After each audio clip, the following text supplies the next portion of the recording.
Good morning, everyone. Again, it's such a joy to be together.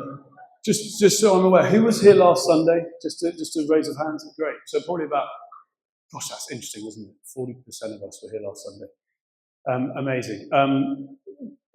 Gosh, I hope in your life groups there was just a good conversation off the back of last Sunday. But I just really feel this. There's this phrase in Hamilton in the song. I'm not going to sing it. No, I'm not. Partly because I don't know how the song goes, but I just know there's a phrase. Um, I wish I was in the room when it happened. And I think I said this back at last Vision Sunday, which, gosh, was back in March. It's funny because, Rachel, my wife, we lead the church together. She's gone on a retreat this weekend. What a great weekend to go for a retreat. She also said to me, I just want to, because I always want to be pastoral. She said, haven't we just had Giving Sunday? I said, darling, it was in early March. But maybe it feels like that for you. But gosh, also, it's so interesting to see what the Lord has done in such a short space of time, maybe. But it's actually 7 months, and a lot has happened. But I really believe last week something shifted in our atmosphere. My role as the leader here is to do everything I can to discern what the Spirit is doing in the season, and to, I guess, encourage us to ride the wave. And I believe that there is a wave of the Spirit on its way. And I've never been a great surfer, but I do know that waves come in sets. And I think we just experienced a very, very small kind of ripple of the first wave. And I think the Lord is saying, are you ready to catch the wave of the Spirit? And that's a question for you to think about. Is it a wave you want to get on board on? I said last week we're going to launch. A few of us might already feel like we have launched and the rocket's taken off, but I believe we're just getting started. And do you know what's been so encouraging for me is it's come out of nothing that I've done. That's the way the Lord works, isn't it? Do you know, last Sunday we were praying for a bunch of people at the front, and that's just going to become the norm here, so let's get used to it. When someone, whoever's speaking, or myself, when we come and invite people to receive the gift, just don't hang back. Come forward, receive, because I think the Lord is making us more hungry for Him. And as we receive, we go out in power. A couple of people this week have prayed for people and seen things happen. We're going to create space to share stories moving forward. And I just want to tell one this week, is that actually it was myself on Monday morning. I walked past Carbon Copy 3 times. I saw the same guy in a sling, and he had his AirPods in. That's just like, go away. And I felt that nudge from the Spirit. James, if you're going to talk about it on a Sunday, you need to walk about it on a Monday. And as I went and I just said, hey, what's your name? He said, my name's Ben. I said, well, Ben, I'm a pastor. I believe in the power of Jesus to heal you. And so can I pray for you? Surprisingly, he said yes. Also, unsurprisingly, another victim of a line bike failure in London. Broken collarbones and arms everywhere. It's like the Lord goes, here you go. Here's the harvest. Go and start praying. And I prayed for him, and I said, I just believe in faith that you'll be healed. And if you are, and something shifts in you, will you come and let me know? And to be honest, I say that because I don't know what's happened. But I want us to be a church that tries. I want us to be a church that risks. And as we do that, I believe that what will happen is faith will rise in this place. And that's one of the reasons we have that in our vision statement, that we would be a people raising faith-filled followers of Jesus, seeing faith rise, led by the Spirit, building belonging and bringing change. And we do that when we step out. When we step out. And this is Giving Sunday. Welcome. What do you do on Giving Sunday? You talk about, I don't know, the widow's mite, any one of the parables of giving. But no, James, I'm asking you this week to speak on something I put on your heart before you even arrived here. A passage that I gave you that has been just brewing in here. But God, why would I speak on that? That's got nothing to do with giving, really. And then, of course, in his grace, when I'm questioning things, I get a message from one of my favorite people in the world, my mum. And she sends this photo. That's me and my father in Bourton in the water. In the water, on the water, Bourton on the water. In the Cotswolds. And it might not look like it, but that water is very cold. And we're definitely not walking on the water, in case you're wondering. We are definitely, if your eyesight struggles like mine, we're very much feet planted on the floor. But this encouraged me because I felt led this week to speak on the crossing of the Jordan. And it was like the Lord was saying, James, yes, go for it this week. But it's Giving Sunday, go for it this week. But isn't it a good one for Vision Sunday rather than a Giving Sunday? James, go for it. And in his grace, he's been so kind. This picture for me represents so much. I mean, let's face it, I've grown my hair. Some of my friends are now calling me John the Baptist, which is great because we're preparing the way of the Lord. But this picture is amazing for me because no one else was mad enough to, at this time in the summer, the slightly colder week in the summer, step into the river. And I stepped into the river. And I stepped into the river, and then my father stepped into the river, and then my children stepped into the river. And I felt it was a picture of God saying to me, to say to you, we might look slightly foolish. We're going to need faith like we've never needed before. But it's time to step into the river. And it's time to step into the river. And this is a moment for us as a church, which I believe signifies the next chapter. Many of us, we've been waiting on the banks of the Jordan. We've been waiting for it to look safe to cross. But this is a moment of faith for us, church. This is a moment for us to acknowledge that he has already gone before us into the river. He's already gone before us into the water. He's already made a way where there was no way. He's done that through the cross, through shedding his blood so that we might know freedom, purpose, and hope. Nothing is impossible for our King. And there's a verse that has stood out to me this week. This verse has just landed in my lap, so to speak. It's verse 4 of Joshua 3. When you see the ark of the covenant of the Lord your God, follow it. Then you will know which way to go. For you have never been this way before. Anyone else feel like that? It's a relief. It's not just me. But before we take that step, we need to take stock of where we are and what God is doing. And it is so encouraging. And so this is kind of like a year in review, just a few of these slides that are going to come up. And I'm just going to kind of touch on a few. We've got more life groups that have started. That we've seen actually an increase in our giving, 17% increase in giving since our last Giving Sunday back in March.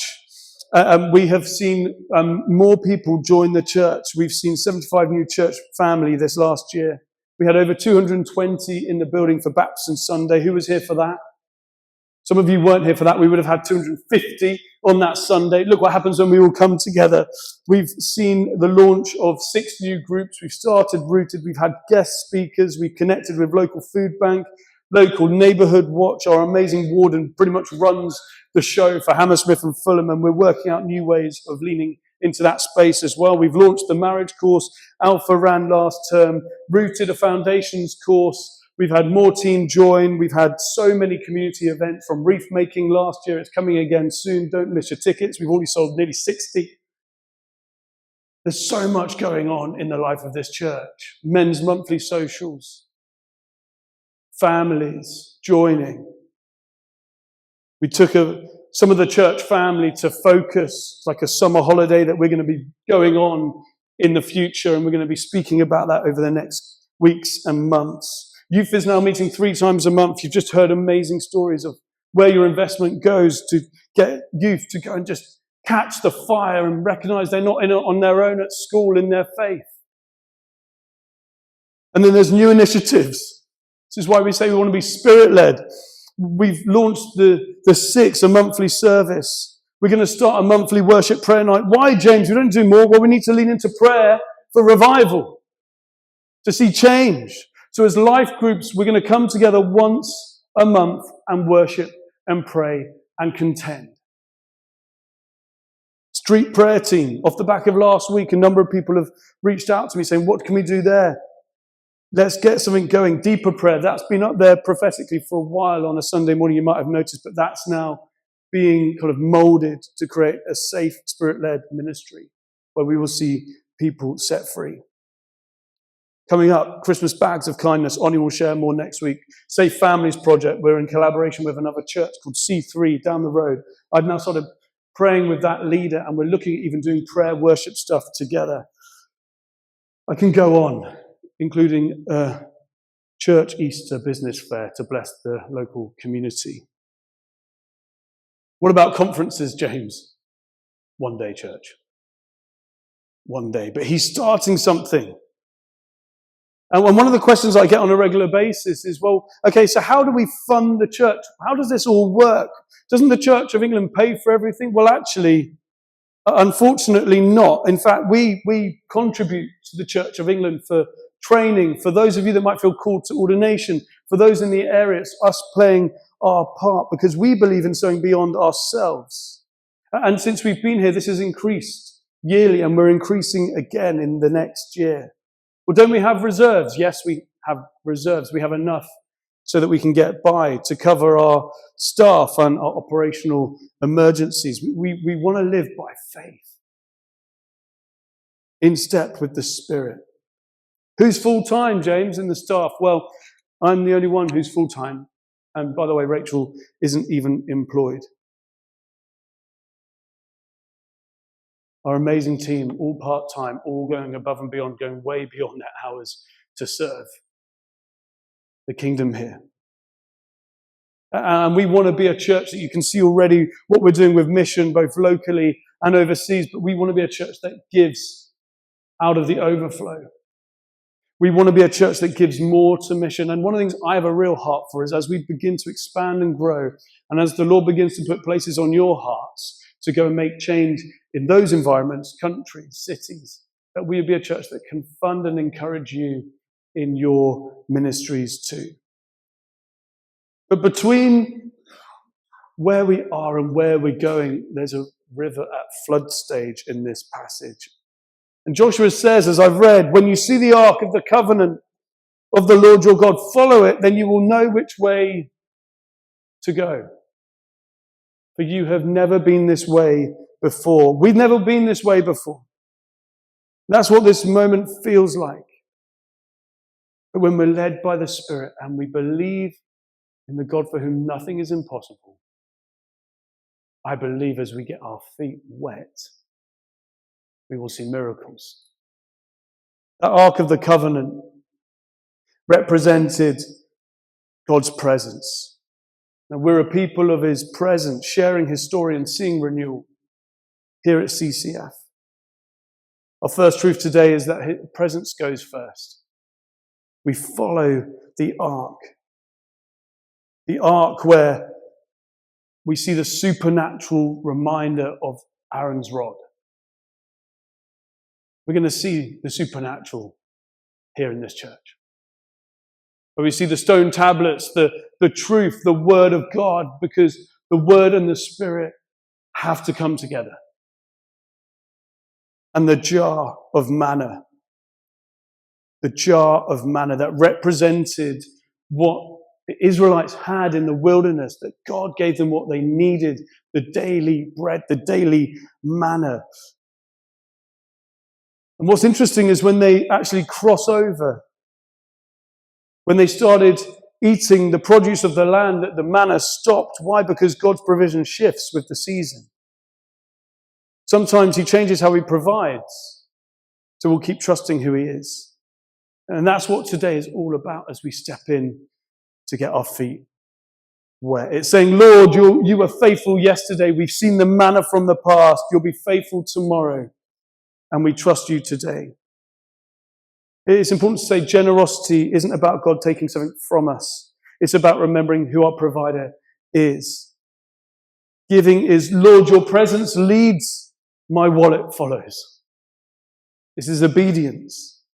It's our way of placing an offering in that golden jar and saying that we're going to be people that keep trusting him for the daily, to trust his provision as the seasons change. And every time we're giving, we're remembering he provided then and he'll provide now. And many of you have been here over the years and have seen the Lord do the most remarkable things in this place. Our giving, so to speak, becomes like a golden jar, a visible reminder that our God provides, even when we've never been this way before. But before the miracle, Joshua said to the people, consecrate yourselves. For tomorrow the Lord will do amazing things among you. Consecration is surrender, saying everything I am, all that I have is yours. Today's surrender, I believe, is tied to tomorrow's wonder. For someone at their last Giving Sunday, a family here gave me permission to share this, and they hadn't been given, and they started giving that same week. What happened was quite remarkable. A house that had been on the market for months, suddenly they were getting offers in. Don't miss the miracle. The second truth, after the presence goes first, is that we need to be people that get our feet wet. It says in verse 15, as soon as the priest's feet touched the water's edge, the waters stood up. And you love that, as soon as. Not before they moved, as soon as, in faith, as it happened, as they moved. Why? Because heaven responds to movement. Heaven responds to risk. I wonder whether maybe some of us have been waiting on dry ground to see the perfect spreadsheet, to see the perfect time, the perfect number, the safe option. You know, Rach right now, she's not working. She started a business. But again, and she has gone away for the weekend and trusts me implicitly. No, we've talked about this. We feel again a nudge to step out again in faith, even though it's costly. And we're leading the way, and I know many of you are leading the way with that too as well. But kingdom stories don't start with safety, they start with obedience. Imagine those priests. You know, the river's at flood stage. This is a mile-wide river.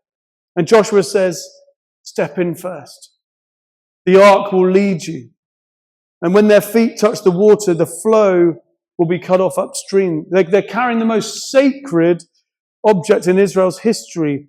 And if God doesn't show up in this moment, they're swimming/drowning with the ark. But the moment, as soon as their feet touched the water stopped. This is our moment, our financial step of faith at the kind of beginning of the end of 2025 for all that God might want to do in 2026. The miracle happens as we move. Even our youth are going to step in today. Some are going to be giving £1 a week. Our kids are going to be joining us a little bit later because we want to be a church family in this together.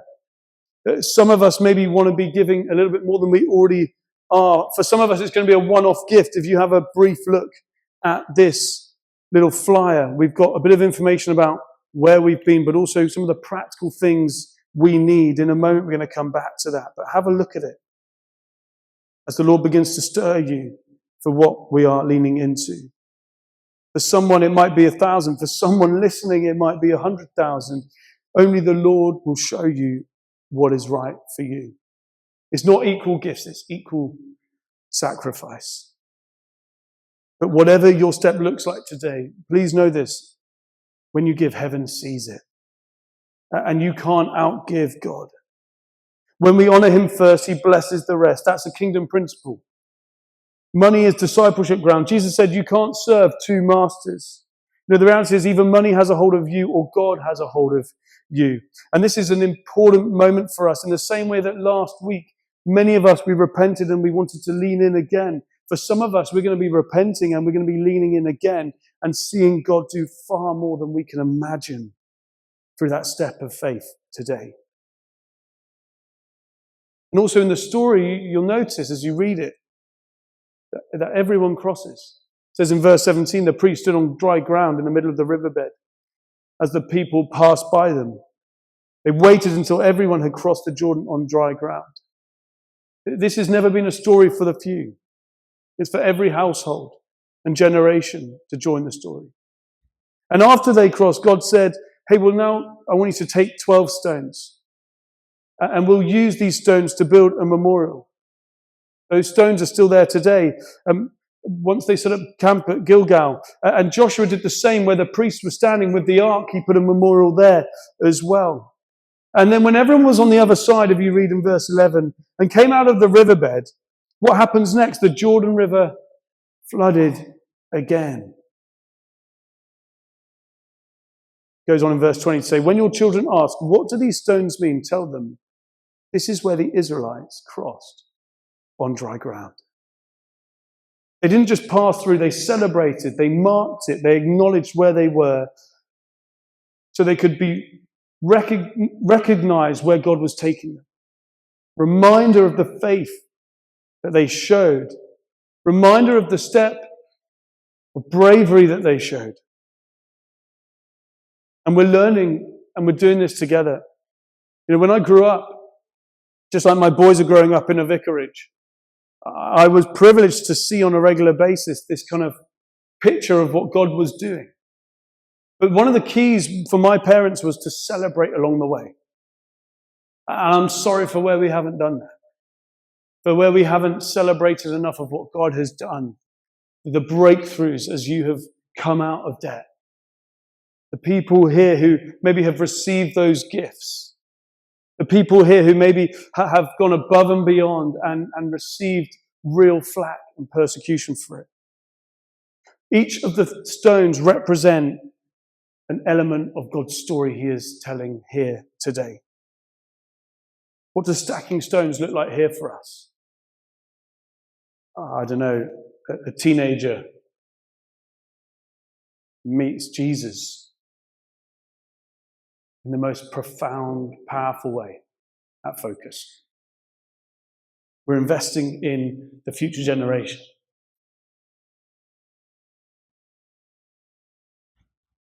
Maybe a family begins to come to Play Cafe and their whole situation over a number of weeks and months, building relationship, building belonging, is changed as they experience the transformative power of Jesus.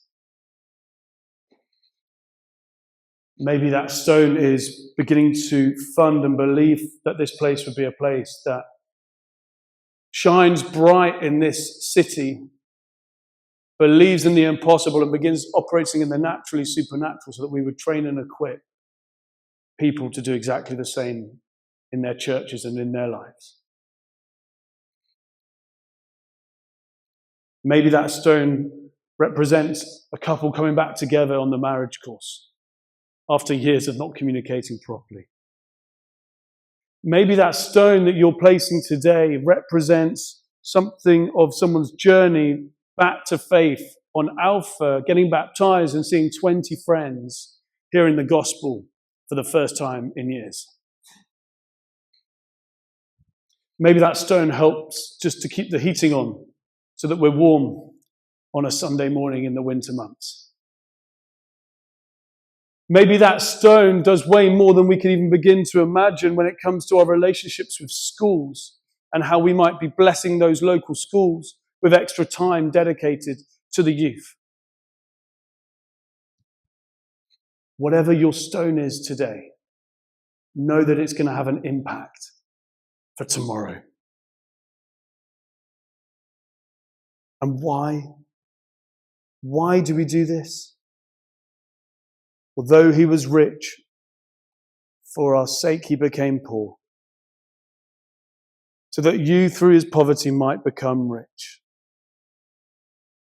At the cross, Jesus didn't just talk about generosity, he embodied it. He stepped into the floodwaters of sin. He stepped where the current was strong, and he stepped in so that we would be able to pass through, knowing freedom from the wilderness, purpose in the battles and the life and the land flowing with milk and honey ahead, and hope for the future that is promised in Jesus.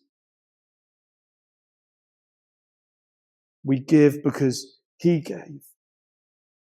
This isn't about fundraising, it's about faith raising. Cheerful giving isn't hype, it's health. God loves a cheerful giver. It says in 2 Corinthians 9:7, give what you have decided in your heart, not reluctantly or under compulsion, for God loves a cheerful giver. Maybe for you today it's holding the line in faith while income's tighter. Maybe you've had a promotion a while back and for some reason you've just forgotten to up your giving. Or maybe you've stopped giving somewhere else and feel a nudge to lean in again. Maybe you're one of those 75 new people that have joined the life of this church and currently aren't giving into the mission and the vision here. Maybe you're a visitor and you feel inspired today. Whatever it is, I would love each and every one of us to be involved in this moment.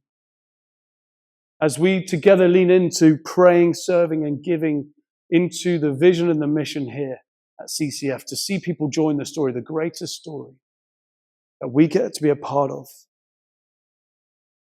Even if you can't give anything today, will you join in a moment when we fill out our cards and just write a prayer? I'd like just something that feels like you're engaged in this moment. Let the Spirit of God speak. In Luke 6:38, it says, give and it will be given to you. A good measure pressed down, shaken together, and running over will be poured into your lap. And because when we open our hands, God opens his. And when we step out in faith, others can follow. And that's the point, because this is about everyone crossing. We've never been this way before, but I believe we're going to see way more people cross than we can begin to imagine. What do we need this for? We need to begin to give faithfully and generously today for the growth of tomorrow. The vision here is to see people from all walks of life to be set on fire by Jesus. To see people filled with his Spirit. To see people living different lives, changing their life so that they might help others find that relationship with him. And practically there are things that we need, just even to kind of meet where we need to be right now, or maybe even a year ago, but God's timing is perfect. I said last week we've used an iPhone for the last 3 years here at this church. It's time for us to upgrade our screens, our cameras, our LED lighting. It's time for us to create a way of drawing people in the community that walk past the church with some kind of LED screen that markets everything that's happening on a day-to-day basis, so that as people come into this place, they'll be met with welcome and love as we build belonging with the community. We're reimagining our space, as you can see at the back already. That's not just a prophetic picture, that's happening right now. We haven't just done that for show. We've done that to show you that what is happening here is going to look different. And that's a picture of what God is doing in this place. Because when we step in, we carry blessing with us, church. The Spirit of the Lord is upon us. He's going to stir some of us this morning.